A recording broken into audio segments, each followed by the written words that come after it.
Madali lang yan, yung number 2. Kaya lang kasi baka nakalimutan nyo na naman kung ano yung dapat gawin. Variable separable yan.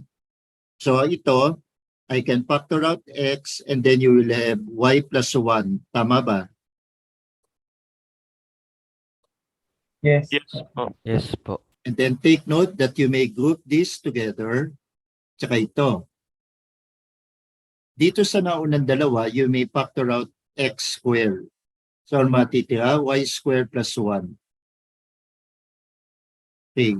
Now, so itong dalawa na yun pinactor out nyo yung x squared. Tapos dito sa natitirang dalawa, i-group mo siya as simply y squared plus 1. Yan, lahat sila nakamultiply sa dy.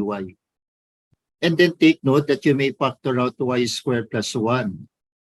So ito, factor out mo, tsaka ito. So ano ang matitira? X squared plus 1. Tama ba? Tama guys? Yes. Yes, sir. Okay. Tapos ngayon, variable separable na siya. Kailangan mo wala yung x squared plus 1. So divide mo to by x squared plus 1, pero divide mo rin the left side by x squared plus 1. Pero dapat dito sa left side, mawala yung y plus 1. So divide mo siya by y plus 1, divide mo siya by y plus 1. And then take note to what happens now. So magka-cancel yung y plus 1, magka-cancel yung x squared plus 1. So anong matitira? X over x squared plus 1 dx is equal to y squared plus 1 over y plus 1 dy.